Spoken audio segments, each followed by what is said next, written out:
Hola, ¿cómo están? Espero que muy bien, bienvenidos una vez más al canal. Mi nombre es Ricardo y pues bueno, este canal es un canal de exégesis bíblica. También hacemos hermenéutica, soy un estudiante de Biblia hebrea y también de Nuevo Testamento.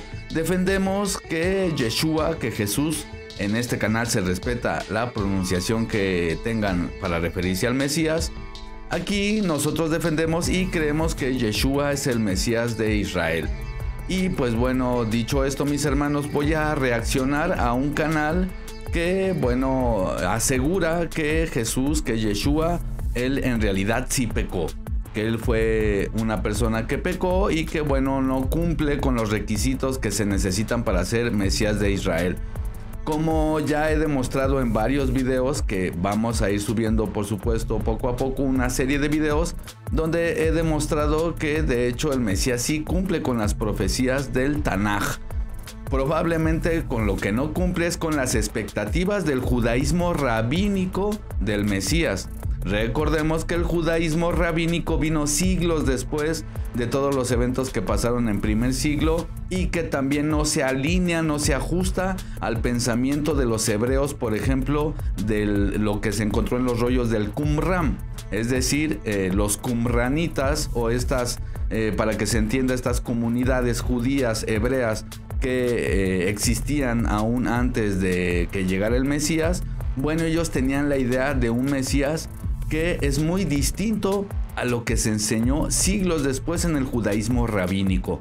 Obviamente que dentro del judaísmo rabínico, al no querer o no seguir a Yeshua, al no reconocerlo como el Mesías de Israel, bueno, han hecho todo lo posible para de alguna manera sobajar, y lo tengo que decir así, sobajar la figura de Yeshua.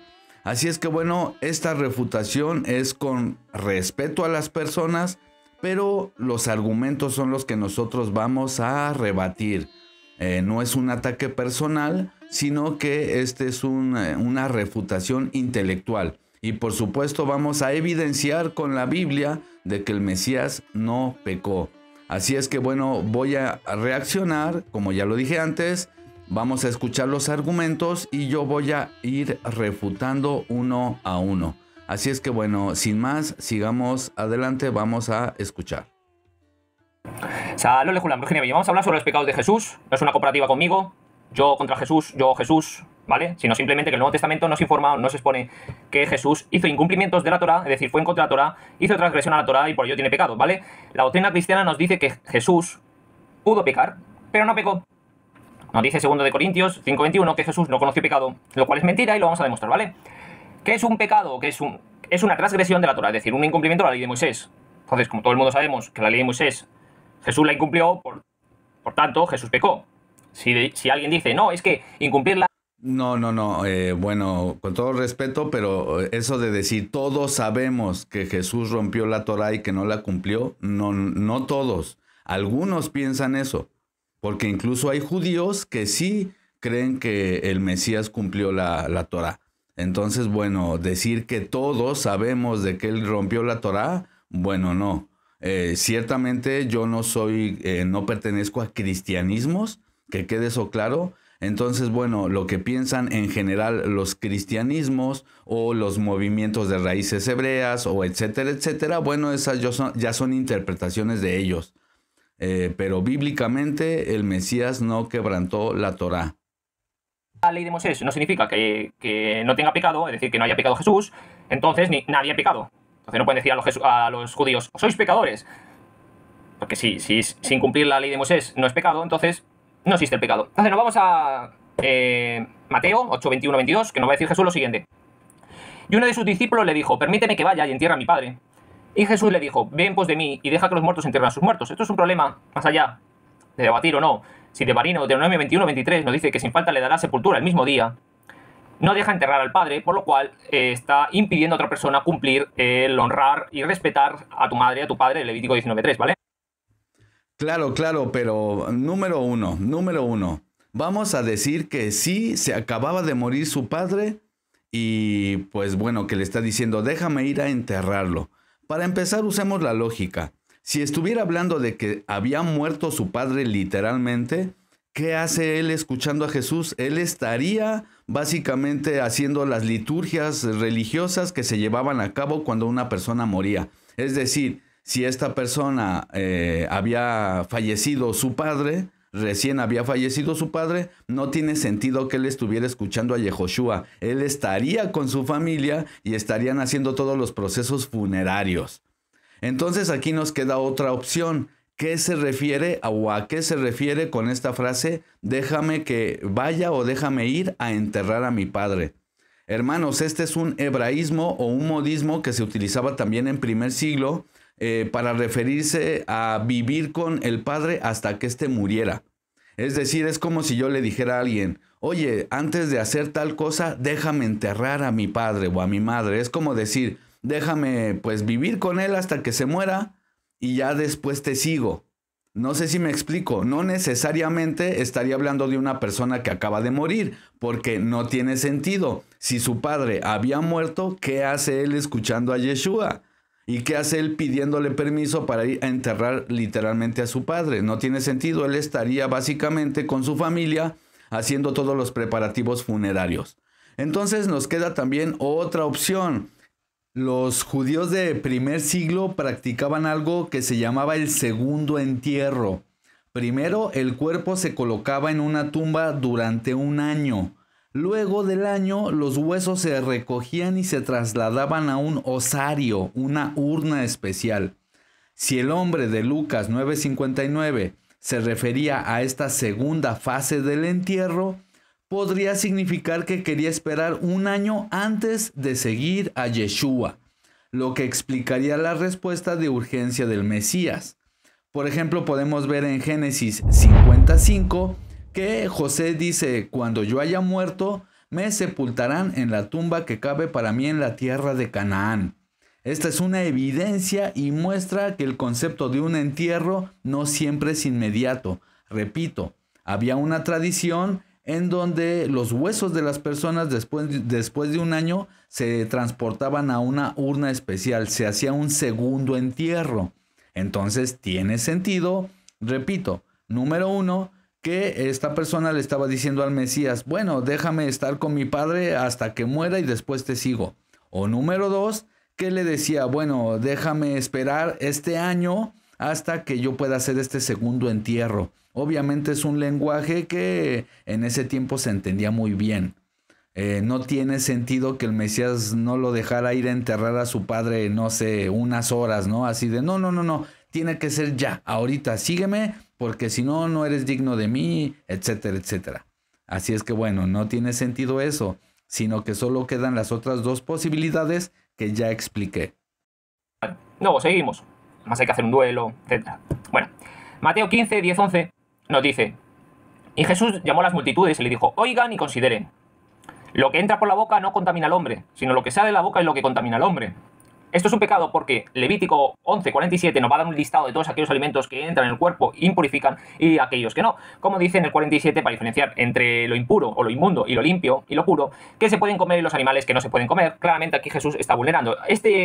El relato es distinto tanto en Marcos como Mateo, y aquí se van a enfatizar más en el sentido de que los fariseos tienen leyes en base orales, en base a lavarse las manos antes de comer. Lavar los utensilios, etcétera, lo que hacemos hoy en día, que los propios cristianos no hacen, pero que se hace hoy en día, que es lavarse las manos antes de comer, lavar los utensilios, lógico. Pues Jesús, al final, después de esta explicación, que los discípulos siguen sin decir, pero esto no es así, entonces llega y le dice, no, comer con las manos sucias no contamina, lo cual es mentira, porque hay una hepatitis. Entonces, decir que no hay ningún alimento que impurifica cuando entra al cuerpo es mentira, porque hay kosher y taref, y el propio Levítico 11 nos dice, con lo cual esto es otro pecado. Pero, por otro lado, todavía no conozco muchos cristianos que no coman con las manos lavadas. Es decir, la gente antes de comer se lava las manos. Claro, por supuesto que todos nos lavamos las manos antes de comer, pero aquí el caballero está omitiendo el contexto. Está sacando un texto de contexto. Vamos a leer el contexto de lo del lavado de manos. Dice Mateo, capítulo 15, y voy a empezar a leer desde el 1. Entonces se acercaron a Yeshua ciertos escribas y fariseos de Jerusalén diciendo, ¿por qué tus discípulos quebrantan la tradición de los ancianos? ¿Por qué no se lavan las manos cuando comen pan? La tradición del lavado ritual. Ahorita vamos a leer unas cosas muy interesantes. Sigamos leyendo. ¿Por qué no se lavan las manos cuando comen pan? Cuando comen pan, escuchen esto. Respondiendo él les dijo, ¿por qué también ustedes quebrantan el mandamiento del Creador por su tradición? Ojo, los fariseos y los escribas le decían, ¿por qué quebrantan tus discípulos el mandamiento de los ancianos? Y les dice Yeshua, y bueno, porque ustedes quebrantan el mandamiento del Creador por la tradición. Porque el Creador mandó diciendo, honra a tu padre y a tu madre, y el que maldiga a padre o a la madre muera irremisiblemente. Pero ustedes dicen, cualquiera que diga a su padre o madre, es mi ofrenda a Dios todo aquello con que pudiera ayudarte. Es decir, había algunas personas que en vez de ayudar a sus padres decían, no, yo tengo que traer las ofrendas al templo, tengo que cumplir con las liturgias, olvidando la misericordia por sus padres. Y fíjense, sigue diciendo, ya no ha de honrar a su padre o a su madre. Así han invalidado el mandamiento del Creador por su tradición, hipócritas. Bien profetizó de ustedes Isaías cuando dijo, este pueblo de labios me honra, mas su corazón está lejos de mí. Pues en vano me honran, enseñando como doctrinas mandamiento de hombres. Esto está en Isaías, mis hermanos, no en el Nuevo Testamento. Aquí Yeshua está citando lo que citaba el profeta Isaías, lo que decía Isaías. Esto lo podemos ver desde los profetas. El pueblo era hipócrita. Y sigue diciendo, y llamando así a la multitud, les dijo, escuchen y entiendan. No lo que entra en la boca contamina al hombre, mas lo que sale de la boca, eso contamina al hombre. Entonces, acercándose sus discípulos, le dijeron, ¿sabes que los fariseos se ofendieron cuando escucharon esta palabra? Pero respondiendo él le dijo, toda planta que no plantó mi Padre Celestial será desarraigada. Déjenlos, son ciegos, guías de ciegos. Y si el ciego hiere un ciego, ambos caerán en un hoyo. Vamos a ver, mis hermanos, unos textos muy interesantes dentro del Talmud sobre el lavado de manos ritual. En el Talmud hay varias referencias al lavado de manos ritual, el Netilat Yadayim, incluso cuando no hay impureza en el sentido estricto de la Torá. Estas regulaciones provienen de tradiciones rabínicas y no siempre están basadas en el texto hebreo de la Torá, sino en la Torá Sheval Peh, en la Torá oral. Por ejemplo, podemos ver en el Talmud, Tratado Berajot 53b, que dice Rabí Eleazar Araj dijo, el que desprecia el lavado de manos ritual es erradicado del mundo. Imagínense, hermanos, había algunos rabinos que decían que si no hacías ese lavado de manos ritual, estás erradicado ya del mundo venidero. Por ejemplo, podemos ver en Talmud Jujin 106a. Cualquiera que come pan sin lavar sus manos es considerado como si hubiera tenido relaciones con una prostituta. Imagínense, hermanos, si no hacías este lavado ritual y comías pan, básicamente era el equivalente a que cometieras adulterio. Por el amor de Dios, hermanos. Sino que está hablando del lavado ritual de manos. Obviamente que los discípulos y el Mesías no andaban comiendo ahí con las manos todas cochinas. El Mesías no estaba hablando de eso, por el amor de Dios. Seamos honestos con el contexto. Por ejemplo, dice Talmud en el Tratado Shabbat 109a. Las manos de una persona tocan partes impuras del cuerpo durante la noche, por lo que debe lavarlas antes de cualquier actividad sagrada. Es decir, en el judaísmo, y cualquier judío que esté escuchando esto no me dejará mentir, en el judaísmo se tiene la idea de que cuando tú te levantas, de hecho, como tocaste partes de tu cuerpo, incluso pudieron ser los genitales o algo, no puedes tocar nada sagrado o absolutamente nada hasta que hagas un lavado ritual de manos. De hecho, en el mismo Talmud hay muchos textos que hay debates donde dicen que si tienes que lavarte hasta la parte del antebrazo o nada más a la muñeca o cuántos litros de agua te tienes que echar, etcétera, etcétera. Y si no hacías todas estas especificaciones, todos estos rituales de lavado de manos, básicamente eras como alguien que no estaba obedeciendo la Torá. Yo le pregunto a este caballero, ¿en dónde dice en la Torá escrita que se tienen que hacer todas esas liturgias? Podemos ver también en el Talmud Sotá, en el Tratado Sotá 4b, que Rabí Yosei dice, cualquiera que come el pan sin lavarse las manos con lavado ritual es digno de muerte. Imagínense, mis hermanos, que yo le dijera a alguien, no, si no lavas tus manos con un lavado ritual, básicamente eres digno de morir. Es como si te hubieras acostado con una prostituta. Ahora tiene más sentido lo que está diciendo el Mesías, ¿verdad? Por eso el Mesías está diciendo, hipócritas son ustedes que invalidan el mandamiento de Dios, porque no hay un solo texto en la Torá escrita que diga que tú tienes que hacer todos esos rituales. Solamente los sacerdotes levitas tenían que hacer un lavado de manos ritual para hacer los sacrificios, etcétera, etcétera, pero no el pueblo. Así es que bueno, esto también ya quedó refutado. Obviamente que el Mesías no está hablando de que puedes comer con las manos puercas, ni tampoco estaba diciendo que puedes comer cualquier cosa, porque el contexto de su audiencia sabía lo que se puede comer y lo que no se puede comer bíblicamente hablando. No era necesario que él les dijera, por cierto, no pueden comer cerdo, no pueden comer ratones, eso es obvio. Por eso cuando él dice, no hace daño lo que entra por la boca, sino lo que sale, él no está diciendo que pueden ir y comer lagartijas o tacos de cerdo. No, lo que él está diciendo es que no te hace daño espiritualmente si no haces ese lavado de manos, porque lo que verdaderamente contamina al hombre es lo que tenemos en el corazón. Eso es lo que sí te puede llevar a la muerte espiritual, eso es lo que sí te puede llevar al adulterio espiritual. Así es que este otro punto ha quedado refutado. Si no, viene la hepatitis, con lo cual ya no estamos hablando solamente simplemente de salud, ya no de preceptos, sino aquí tenemos un incumplimiento, un pecado y a la misma vez una posible contracción de una hepatitis por comer con las manos sucias.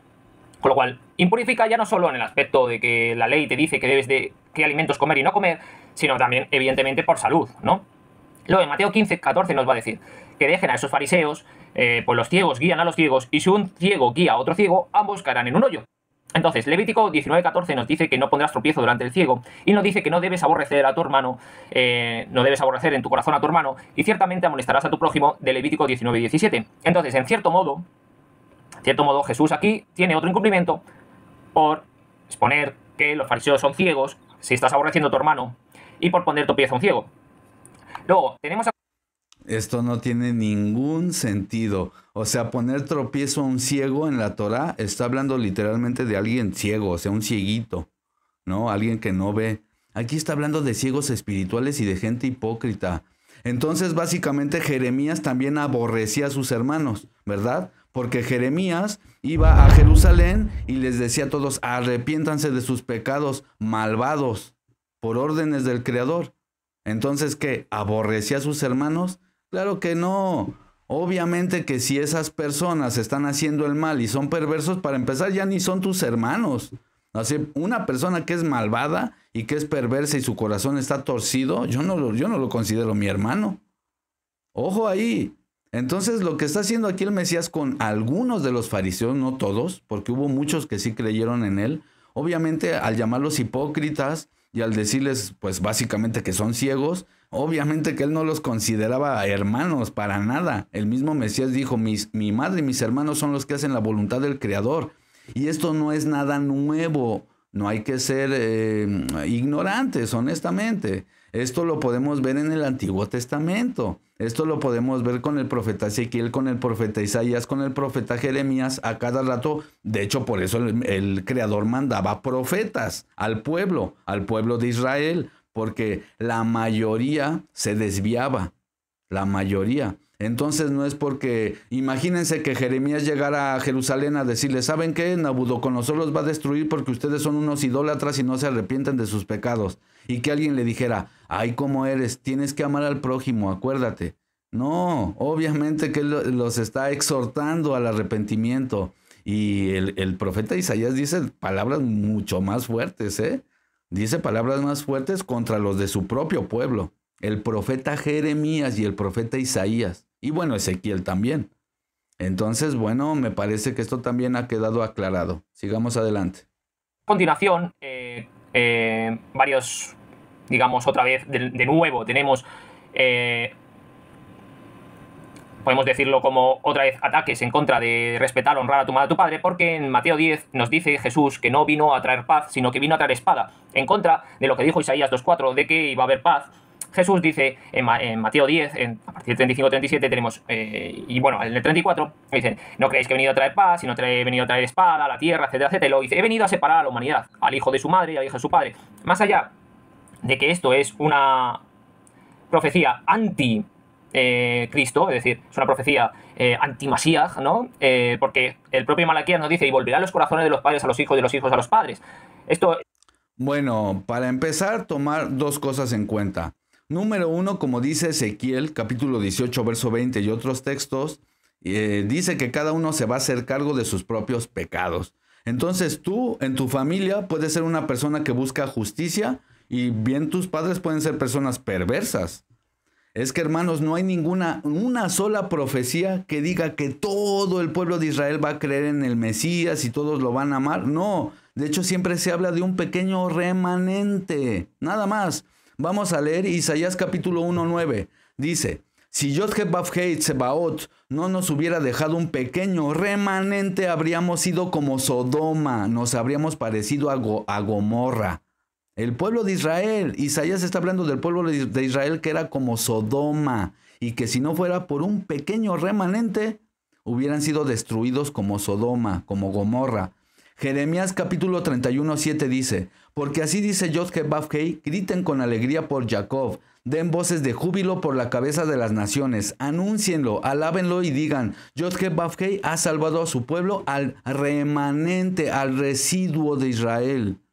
Las promesas solo son para un residuo, un remanente, no para todos. Por eso el Mesías dice, yo he venido a traer espada, a poner división, porque los que buscan justicia, los que realmente buscan misericordia, bueno, se van a venir, por ejemplo, a la derecha. Y los que son rebeldes, los que son hipócritas, los que son falsos, van a estar a la izquierda. Por eso dice, he venido a traer una espada, a poner al padre en contra de su hijo. Obviamente, porque obviamente no todos dentro de una familia van a buscar justicia o en ese contexto iban a seguir al Mesías. Eso lo podemos ver profetizado en el Antiguo Testamento. Dice Sofonías capítulo 13, 12 y 13, Sofonías capítulo 3, verso 12 y 13 dice, pero dejaré en medio de ti un pueblo humilde y pobre. Dice que el Creador dejará de en medio de ellos a un pueblo humilde, de en medio de ellos un pueblo humilde y pobre, y en el nombre de Yod-Heh-Vav-Heh confiarán. El remanente de Israel no hará iniquidad. No dice que todo Israel, dice que el remanente de Israel no hará iniquidad, ni dirá mentira, ni se hallará en su boca lengua engañosa, porque ellos serán apacentados y dormirán y no habrá quien los atemorice. Dice Amos, capítulo 5:15, aborrezcan el mal, amen el bien y establezcan la justicia en la puerta. Tal vez Yod-Heh-Vav-Heh, Elohim Tsebaot, Dios de los ejércitos, tenga misericordia del remanente de Yosef. Y ojo aquí, esto es muy bonito porque en el Nuevo Testamento vemos que el Mashiach es hijo de Yosef. Tema para otra historia, para otro video. Pero bueno, estamos viendo que es un remanente el que sería salvo, un remanente el que escucharía la voz del buen pastor. Entonces, por eso el Mesías está diciendo eso. Yo vine a poner espada, porque Él es la verdad. Y obviamente no todos buscan la verdad.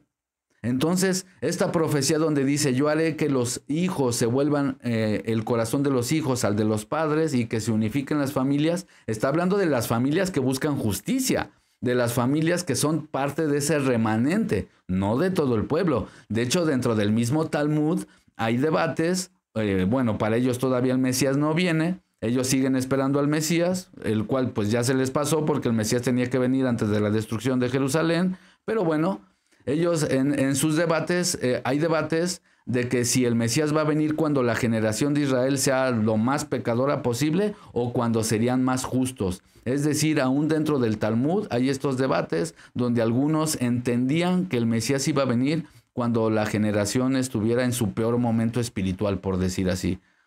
Entonces, bueno, eso entenderlo, eso tenerlo muy en cuenta. Sigamos escuchando. Va a dar para un vídeo que lo vamos a llamar Jesús el verdadero anticristo, porque Jesús hace lo contrario a lo que tendría que hacer el Mesías, porque si el Mesías... No, el Mesías hace lo contrario a lo que interpreta el judaísmo rabínico que vino siglos después de cómo tiene que ser el Mesías. Eso. No según los judíos de primer siglo, no según los hebreos de primer siglo, no según los hebreos, por ejemplo, que vemos los escritos de los rollos del Qumran. Ellos sí tenían la percepción de un Mesías divino, de un Redentor, de un Salvador que peleaba contra Melquirresha, de un sacerdote según la orden de Melquisedec, etcétera, etcétera. Siglos después nació lo que se conoce como el rabinismo. Y según ellos y sus interpretaciones subjetivas, el Mesías no cumplió con las profecías. Pero eso es según el judaísmo rabínico, aclarar eso. Tiene que traer paz familiar, decir que viene a traer conflicto familiar, que los enemigos del hombre serán los de su propia casa, o incluso en Lucas 12, cuando llega a decir que ha venido a traer fuego, que ha venido a traer conflicto en el hogar, igual que aquí en Mateo 10. No he venido a traer la paz, sino espada, y he venido a traer conflicto en el hogar, enemigos serán los de su propia casa, etcétera, etcétera. Ya sabemos que aquí se está vulnerando otra vez el mismo precepto de honrar a tu madre y a tu padre de Levítico 19.3. No puedes hacer nada de esto. Pero es que incluso en Lucas 14.26 nos llega a decir Jesús: si alguno viene a mí y no aborrece, odia a su padre, a su madre, esposa, hijos, hermanos y hermanas, no puede ser mi discípulo.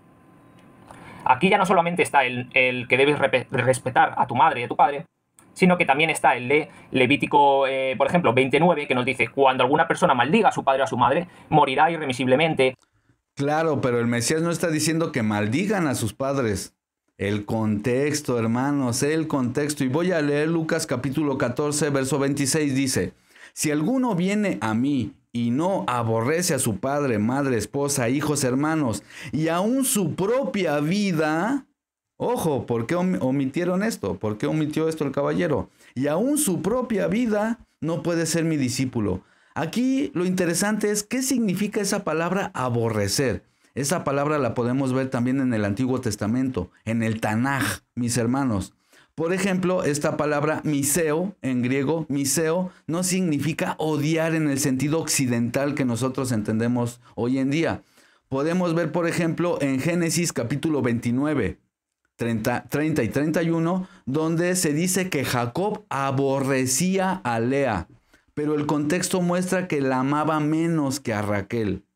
No que la odiaba, ¿no? No es como que Jacob odiaba a Lea, no. Este es un lenguaje que decir aborrecía a Lea es como que la amaba menos. Podemos ver, por ejemplo, en Génesis 29, 30-31, lo voy a leer otra vez, pero esta vez voy a leer el texto. Jacob se unió también a Raquel y la amó más que a Lea, y sirvió a Labán otros 7 años. Y Yod-Heh-Vav-Heh vio que Lea era aborrecida. O sea, el mismo texto nos está diciendo que Jacob amaba menos a Lea. Y el Creador vio que era aborrecida. Es decir, aborrecido es sinónimo de amar menos. Amar menos. Contexto, por favor. Podemos ver, por ejemplo, en Deuteronomio capítulo 21, del 15 al 17, que habla de un hombre que puede tener 2 esposas, y una es la amada y otra la aborrecida. Pero deja claro que aborrecida significa simplemente menos amada, no odiada. ¿Me explico, hermanos? Podemos ver en Malaquías capítulo 1, 2 y 3, que dice: a Jacob amé, pero a Esaú aborrecí, indicando elección y preferencia, no un odio literal. La escritura dice: a Esaú aborrecí, pero amé más a Jacob. No es que el Creador odiara con todo su corazón a Esaú, no, sino que lo amó menos. Entonces, el contexto del Mesías está diciendo, bueno, el que no esté dispuesto a aborrecer, a amar menos a su propia familia, es más, su propia vida a causa de mí, no es digno de ser mi discípulo. Y hay otros textos que lo dice literal, el Mesías. Dice: el que ame más a su madre y padre o hermano o familiar, más que a mí, no es digno de mí. ¿Por qué? Porque él era el enviado de Elohim, el enviado del Creador, el Mashiach prometido, la luz del mundo. ¿Cómo vas a amar tú más que la luz del mundo cualquier otra cosa? Al final de cuentas, tu madre, tu padre, tus hermanos no son más importantes que la misión del Creador. No son más importantes que este plan de redención eterno. No son más importantes que la voluntad de Elohim. Entonces el Mesías no está diciendo que tienes que odiar a tus padres, ¿verdad? o que tienes que, no sé, aborrecer a tu esposa y a ti mismo, decir, ay, cuánto me odio. No, sino que a causa de Él, tú no debes de amar cualquier otra cosa más que a Él, porque Él es la verdad, el camino que te lleva al Creador, Él es la vida. ¿Cómo vas a amar más cualquier otra cosa? Más que la vida, más que la verdad, más que el camino que te lleve al Padre. Ese es el contexto. Es decir, esto tiene que ver con prioridades, la prioridad que tú le des al reino de los cielos. Por eso la Escritura dice, ama primero al Creador, haz la voluntad del Creador y lo demás viene por añadidura. Sigamos escuchando.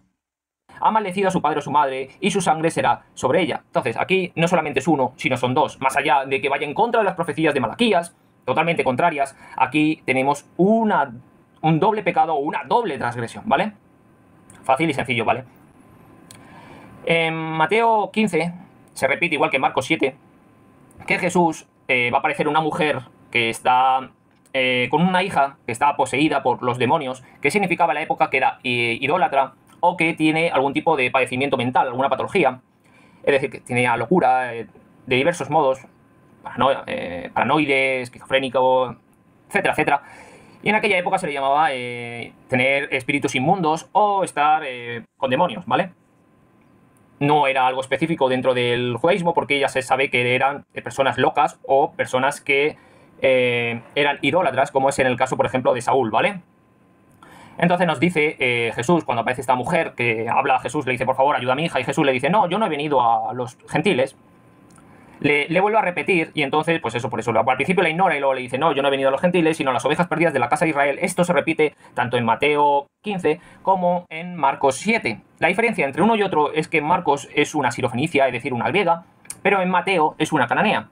La diferencia es bastante importante porque la sirofenicia, la griega, serían todas aquellas personas a las que estaba destinado el evangelio del apóstolos, del apóstol Paulus, y que es el movimiento gentil. Entonces, tú no puedes hacer marketing a la gente diciéndole, oye, mira, conviértate a Jesús, cuando en el mismo texto vemos que él llama perra a una mujer por no ser judía. La llama perra por ser gentil. Entonces, como la está llamando perra por ser gentil, eso quedaba muy mal en el marketing, ¿no? Vender a un romano, a un griego, oye, mira, cree en Jesús como Salvador, tal, a la misma vez que te está llamando perra o dijo que no voy a ti. Entonces se cambió a Mateo a Cananea. ¿Por qué? Por los conflictos que habían tenido con el pueblo de Israel, ¿vale? Ok, ahora vamos a explicar esto. Mateo 15, 21 al 28, sí, dice la mujer es llamada, sí, cananea. Y en Marcos 7, 24 al 30, la mujer es llamada, griega, que es sirofenicia de nación. Vamos a leer, mis hermanos. Mateo 15, 21 al 28. Saliendo Yeshua de ahí, se retiró a la región de Tiro y de Sidón. Y he aquí una mujer cananea que había salido de aquella región clamaba diciendo, Soberano, hijo de David, ten misericordia de mí. Mi hija es gravemente atormentada por un demonio.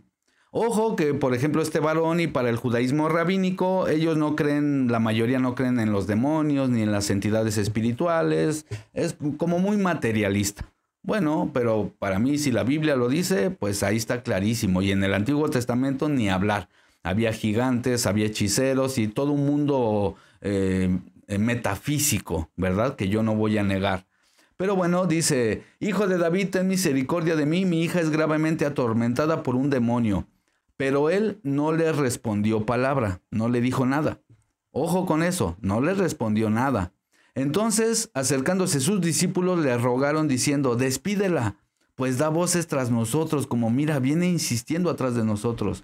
Él respondió y dijo, no soy enviado sino a las ovejas perdidas de la casa de Israel, porque sí, el nuevo pacto de Jeremías capítulo 31, 31 al 33, sí, es el nuevo pacto con la casa de Judá y la casa de Israel bíblicas. ¿Ok? Pero hay otros textos en Isaías 11, Isaías 56 y otros textos más, vamos a sacar unos estudios al respecto, donde también se dice que naciones gentiles se acercarían al Creador. Pero bueno, dice él, yo he sido enviado a las ovejas perdidas de la casa de Israel, y ella vino y se postró ante él y le dijo, soberano, por favor, socórreme. Respondiendo él le dijo, no está bien tomar el pan de los hijos y echarlo a los perrillos. Ahorita van a ver por qué digo perrillos y no perros, ¿ok? Y ella dijo, sí, soberano, pero aún los perrillos comen de las migajas que caen de la mesa de sus amos. Fíjense, esto es muy tremendo porque es como un diálogo muy, muy poderoso. Es como que más bien estaba poniendo la prueba, a ver si tenía verdadera fe. Entonces Yeshua le respondió: oh mujer, qué grande es tu fe. Fíjense, mis hermanos, el Mesías obviamente él sabía lo que había en el corazón de las personas. Él estaba queriendo que ella demostrara su fe. No es como que él no la quería curar, hermanos. Y fíjense lo que dice: oh mujer, grande es tu fe, hágase contigo como quieres. Y su hija fue sanada desde aquella hora. Fíjense, mis hermanos. Marcos 7:24 y al 30 es la mujer griega, aparece como mujer griega sirofenicia de nación. Levantándose de ahí se fue a la región de Tiro y de Sidón, y entrando en una casa no quiso que nadie lo supiera, pero no pudo esconderse, porque una mujer cuya hija tenía un espíritu inmundo, un espíritu demoníaco para que se entienda, oyó de él y vino y se postró a sus pies. La mujer era griega, sirofenicia de nación, y le rogaba que echara fuera del demonio de su hija. Pero Yeshua le dijo: deja primero que se sacien los hijos, porque no está bien tomar el pan de los hijos y echarlo a los perrillos. Ella respondió y le dijo: pero soberano, aún los perrillos debajo de la mesa comen de las migajas de los hijos. Entonces le dijo: por esta palabra ve, el demonio ha salido de tu hija. Fíjense, por la fe de ella, por la fe de ella, es que básicamente salió el demonio de su hija. Y cuando ella llegó a casa, halló que el demonio había salido y la hija estaba acostada en la cama. ¿Por qué Mateo dice cananea y Marcos dice griega sirofenicia? Cananea, bueno, en el contexto de Mateo, resalta la identidad histórica de la mujer como descendiente de los pueblos paganos de Canaán, a quienes Israel debía haber expulsado según el Tanaj, Deuteronomio 7, 1 y 2, y griega sirofenicia de nación. En Marcos se describe su cultura y su nacionalidad, la cual es griega. Significa que era una gentil, no judía, y sirofenicia. Indica que era de la región de Fenicia, en Siria, hoy Líbano. ¿Por qué Yeshua le llama perrillo o perrilla? La palabra griega usada es kinarion o kinarion. Kinarion, que significa perrillo o perrito doméstico, no nada más perro. En la cultura judía, en la cultura hebrea, los gentiles eran simbólicamente llamados como bestias, porque no seguían la Torá y vivían en prácticas paganas. Sin embargo, el uso del diminutivo kinarion suaviza el término, refiriéndose más bien a una mascota que depende de la mesa del amo. No era una bestia así, un perro callejero, sino un perro como de casa, para que se entienda. Es decir, no hay una contradicción entre Mateo y Marcos. Mateo enfatiza el origen histórico de la mujer como cananea, descendiente de un pueblo enemigo de Israel, mientras que Marcos describe su cultura y nacionalidad como una gentil sirofenicia. La historia muestra la prueba de fe de la mujer y cómo Yeshua finalmente le concede la petición por su humildad y por su confianza. Entonces, esto es muy interesante, mis hermanos, porque aquí estamos viendo un diálogo donde se demuestra la fe de una persona que de hecho no era israelita. Y su fe era tanta que, bueno, se le cumple el deseo de que saliera el demonio de su hija. Así es que, bueno, vamos a leer unos textos talmúdicos del Talmud, a ver qué opinan ellos de los gentiles. Porque aquí pareciera que quiere hacer ver como a Yeshua, que era malo, ¿verdad?, por llamarle perrilla a la mujer. Vamos a ver qué dice el Talmud en el que creen los que siguen los judaísmos rabínicos. Dice Baba Metzia 114b, los gentiles no son llamados hombres, sino bestias. En eso estamos de acuerdo, de que los Adam o el Adam o la humanidad en el Antiguo Testamento, sí es cierto que muchas veces se le compara como bestias, como animales del campo. También lo vemos en el libro de Enoc. Dice el tratado Yevamot 98a, todos los hijos de los gentiles son impuros desde su nacimiento. Esto dice el Talmud. Dice el tratado Abodázara, pueden buscar este tratado en la página Sefaria o en la página Chabad.org. El tratado Abodázara que es básicamente estos tratados de las cosas que tenían que hacer los judíos para tener negocios con los gentiles o tratos con los gentiles, es decir, de los gentiles no podían adquirir ciertos productos o no podían ellos venderles ciertos productos, etcétera, etcétera. Bueno, en el tratado Abodá Zará 22b dice: ¿por qué los gentiles son comparados con burros? Porque así está escrito, cuyos cuerpos son como los de los burros. Ezequiel 23:20. Y, por ejemplo, vemos prohibiciones de asociarse con los gentiles. En el tratado Abodá Zará 15b dice: no venderás a un gentil ni toros ni instrumentos agrícolas, pues podrían usarlos contra Israel. En el tratado Sanedrín 104b dice: no tengan trato con los gentiles, pues sus caminos son perversos. Esto dice el Talmud. Abodá Zará, tratado Abodá Zará 26b. No se dejen dejar o no se debe dejar que una mujer judía esté sola con un gentil, pues ellos son dados a la inmoralidad. Y, por ejemplo, vemos en el tratado 57a del Sanedrín 57a, si un gentil golpea a un judío es digno de muerte, pero si un judío golpea a un gentil no es culpable. En el tratado Baba Kamá 113a dice que está permitido engañar a un gentil. Ojo, entonces en primer siglo más bien el Mesías podemos ver en el Nuevo Testamento, porque no hay que sacar textos de contexto y decir que el Mesías no quería a los gentiles o que le estaba llamando perra a esta mujer por ser gentil. Para empezar, le está llamando perrilla y era para que ella demostrara su fe. Y podemos ver en el Nuevo Testamento que de hecho el Mesías era criticado por sentarse con los pobres, con los pecadores, con los cobradores de impuestos, etcétera, etcétera. Más bien todo lo contrario a lo que quiere este varón exponer o cómo quiere que nosotros veamos a Jesús, a Yeshua, como una persona que no tenía misericordia de los gentiles. Todo lo contrario. Él estaba siempre con los más pobres, los más humillados. Y esto es algo que vemos en el Antiguo Testamento, en el Tanaj. Al Creador le placen esas personas, las personas que se humillan ante el Eterno, los que buscan misericordia, los que están con los pobres, no los que se jactan, no los que se creen mucho, no los que tuercen la Torá para su propia conveniencia. Así es que bueno, sigamos escuchando. Entonces se cambia, se modifica uno con otro, pero en ambos casos Jesús, cuando le dice, por ejemplo en el 25-26 le dice: y la mujer vino y se postó ante él y dijo: Señor mío, ayúdeme. Y Jesús le dijo: no es bueno que el hombre tome el pan de los hijos judíos y se lo dé a los perros. Aquí incluso algunas traducciones han visto esto tan fuerte de que Jesús llame a todos los que no son judíos perros, que han llegado a poner perritos como... Y yo he visto incluso las explicaciones de... Pero esto, honestamente, no sé si este varón no conoce, ignora, o honestamente no sé cuál sea su intención, pero él está diciendo como: ay, qué fuerte que les llame como animales. Eso lo vemos en el Antiguo Testamento, en el Tanaj, por todos lados. A los goyim, a los gentiles, a las naciones se les llamaba como bestias. Eso no es ningún secreto, esto es bíblico.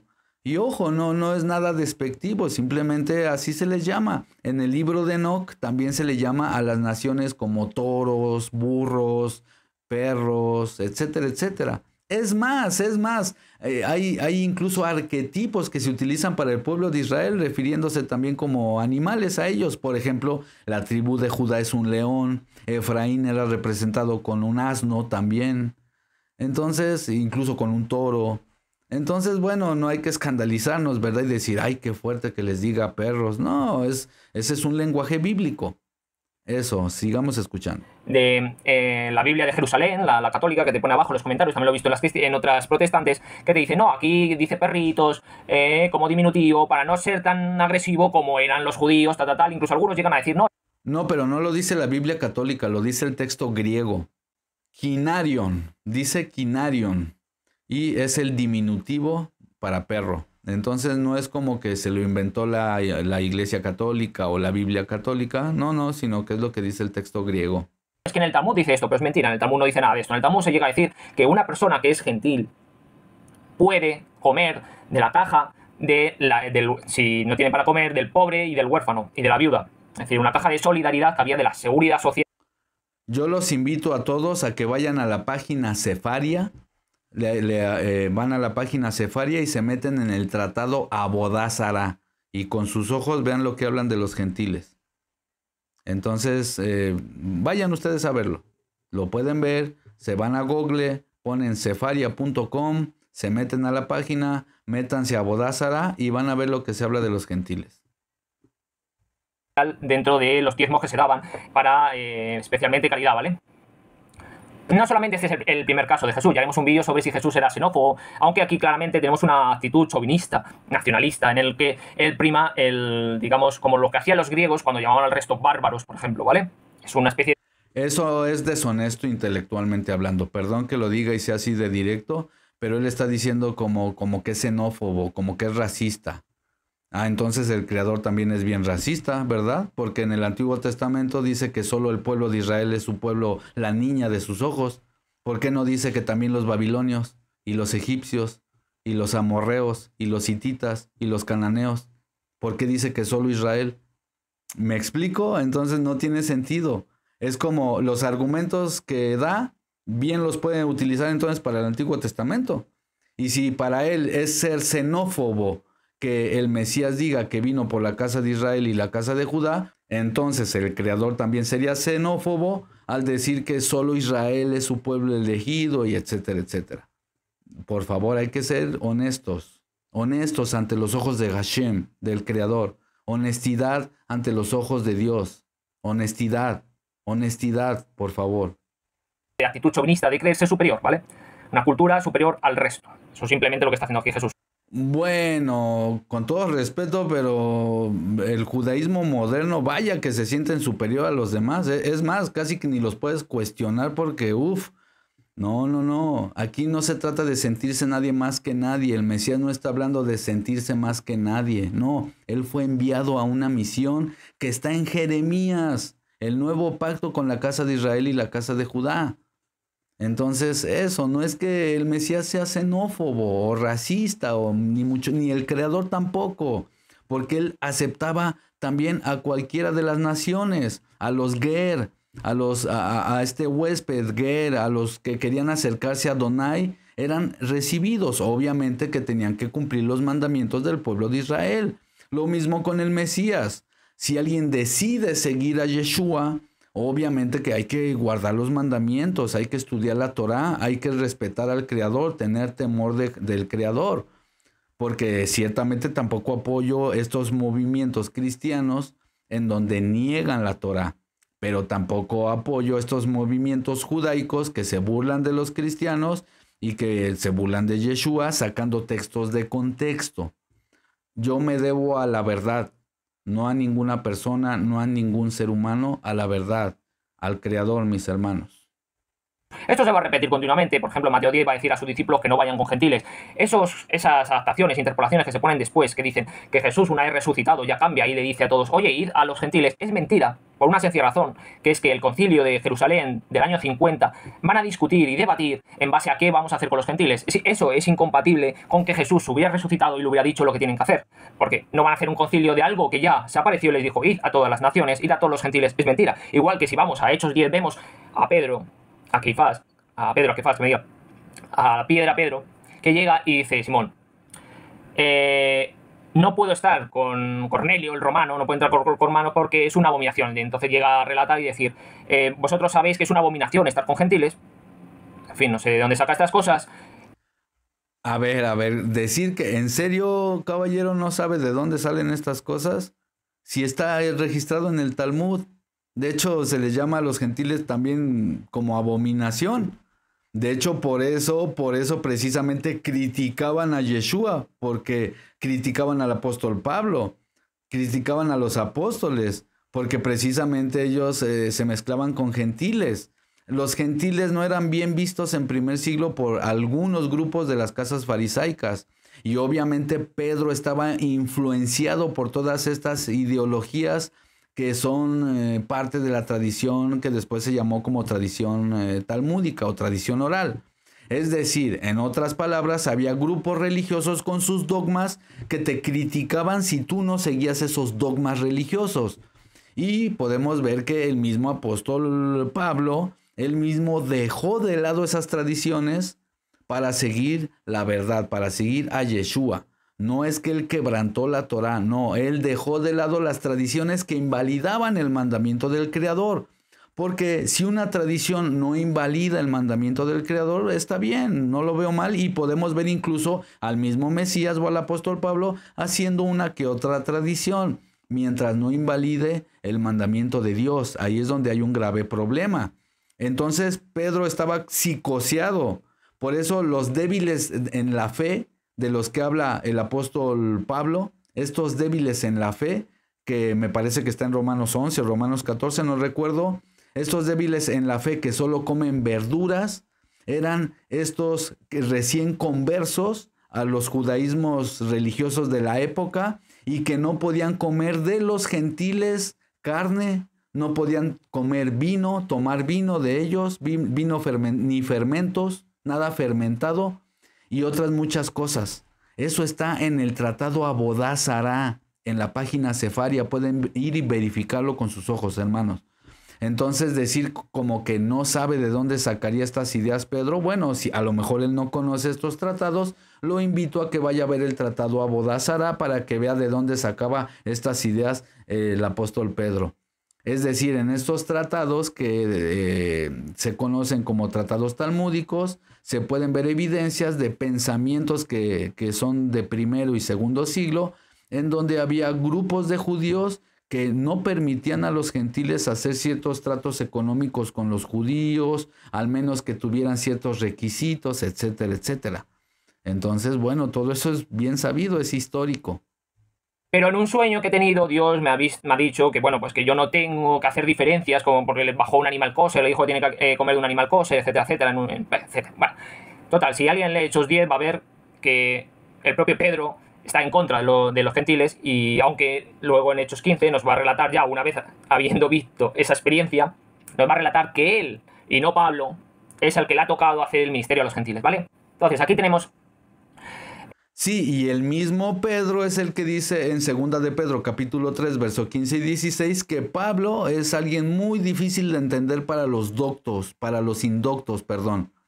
Es decir, él habla cosas muy sabias, muy profundas, que los indoctos tuercen para su propia destrucción. Entonces, por supuesto que Pedro estaba como con esta psicosis de que él pensaba como pensaban las tradiciones farisaicas de primer siglo, de que básicamente los gentiles eran vistos como algo menor, como gente de segunda clase. Por eso Pedro en ese sueño no entendía qué estaba pasando. El Creador le revela a través de un sueño que todos son bienvenidos. No importa si las personas son gentiles o de cualquier nación o de donde sea, todos los que se quieran acercar al Elohim de Israel son bienvenidos a través de la fe en Yeshua. Obviamente que la misión principal era ir a la casa de Israel y la casa de Judá. Ese era el objetivo principal. Pero también dice el Nuevo Testamento que todo aquel que crea en Yeshua, bueno, son adoptados por el Creador, para que se entienda así. Y esto no es nada nuevo. Repito, voy a hacer videos explicando esto a detalle. Esto lo podemos ver en Isaías 56, en Isaías 11, en Ezequiel 34 y en otros textos más, donde de hecho a las personas se les nombra como bestias y estos animales buscarían del Creador. Es muy interesante, lo vamos a ver después. En pocas palabras, sí está profetizado que naciones gentiles buscarían de Adonai, buscarían al Creador. Entonces, bueno, Pedro simplemente estaba acostumbrado a estas tradiciones farisaicas en donde ellos veían a los gentiles como gente de segunda clase. Entonces, Pedro tiene un sueño donde el Creador le revela, no es así, porque todas son mis criaturas, dice Dios. En Génesis, el Creador hizo al hombre a su imagen y semejanza, no nada más a los israelitas. Obviamente que la historia bíblica se enfoca en el pueblo de Israel, para que sean luz a las naciones, no oscuridad a las naciones, para que sean luz, para que se quieran acercar al Elohim de Israel. Que Jesús llama perros a los gentiles. También le va a llamar pecadores, ignorantes en Juan 4:22. Incluso va a discutir con los propios judíos. Bueno, vimos también aquí en el Talmud que se les llaman a los gentiles de maneras, digamos que no muy elevadas, de maneras despectivas también. Y que nacen impuros los gentiles. A ver, impuros nacemos todos. Es lo que no entendían algunos fariseos en primer siglo, algunos saduceos y algunos hebreos de primer siglo. Ellos pensaban que por ser linaje de Abraham, ya, nada más, no importa lo que hicieran, ellos ya tenían el mundo venidero comprado casi. No, el Mesías habla con Nicodemo y le dice, ¿qué no sabes? Siendo tú sacerdote de Israel y en serio no entiendes las cosas espirituales. El que no es nacido de arriba, el que no nace del cielo, no va a poder ver el mundo venidero, porque se trata de una transformación interna, personal. Por ejemplo, este varón, con todo respeto, aunque haya nacido en una familia donde no sé si él es judío desde hace siglos, su familia, o son conversos, o no sé, pero eso no le asegura ver el mundo venidero. Ni a mí tampoco, incluso teniendo fe en Yeshua, porque es todo un paquete. Es tener fe en Yeshua, pero también arrepentirnos de nuestros pecados y no caer en el intento. Nadie tiene asegurado el mundo venidero. Yo solo le pido misericordia al Padre por este varón, por mí y por todos. Repito, este no es para nada un ataque a la persona, a esta persona, sino que estamos haciendo un debate, bueno, no un debate, pero un ataque intelectual, si se quiere decir así, a sus argumentos, no a la persona, no a cómo viste, no a cómo se peina, ni mucho menos, eso para nada, eso mis respetos, pero sus argumentos o no conoce muy bien el Talmud y la Biblia, o está ocultando algunas cosas de manera deliberada. Yo no sé, solo Dios es el que conoce nuestros corazones, solo Él sabrá. La época de decirle, si tu hermano no para de pecar, tómale por gentil y publicano. Pero hay algo que es muy gracioso y es que muchas veces vienen cristianos a decir a los judíos que no hay que dar perlas a los cerdos o dar margaritas a los cerdos, como dijo Jesús, pero es que eso es en contra de los gentiles. Es decir, cuando por ejemplo nosotros leemos en Mateo 7:6, no deis lo santo a los perros, está hablando de los gentiles. Claro, en eso estoy de acuerdo, es decir, esto de no darle perlas a los cerdos en general es a cualquier persona, ¿verdad? Si tú tienes algo, una perla que dar, un consejo de sabiduría que dar, una palabra buena que dar, y la persona lo desprecia, pues esta frase de hecho es muy conocida, de hecho a nivel mundial. Incluso la gente que no estudia la Biblia conoce esa frase, no le des perlas a los cerdos. ¿Para qué gastas tus palabras con personas que simplemente no quieren escuchar? ¿No? Y un cerdo, bueno, representa a alguien que come su propio excremento, que come porquería, ¿no? Que es, digamos que es un animal que aunque lo tengas limpio, incluso se comen a sus propios hijos. Y el cerdo, vamos a decir así, representa a una persona que no le interesa el mundo espiritual, que vive muy en la carne. De hecho, no pueden alzar su cabeza al cielo, no pueden mirar para arriba los cerdos, sino que siempre están mirando nada más abajo, no ven hacia el cielo. Entonces, bueno, en esto estamos de acuerdo. Yo, por ejemplo, tampoco apoyo a los cristianos que van y ofenden y atacan y se ponen fanáticos, pero tampoco a los judíos o a los noágidas. Por ejemplo, aquí en mi canal van a ver a varios noágidas que llegan, pero descargan todos sus problemas mentales, espirituales, ¿no? Y insultan y se ponen bien intensos. Eso es parte del fanatismo religioso de todas las personas, en todas las religiones. Supongo que los musulmanes es lo mismo, y dentro del cristianismo ha de haber muchísimos fanáticos, dentro del judaísmo también, súper religiosos, súper dogmáticos. Lastimosamente es parte del ser humano, es algo que pasa en todas las religiones, también incluso con los budistas. Yo he conocido budistas súper fanáticos de su religión. Entonces, bueno, eso, ¿no? En eso estoy de acuerdo, ¿no? Que esta frase de no darle perlas a los cerdos, bueno, refiere a cualquier persona, no nada más a los judíos.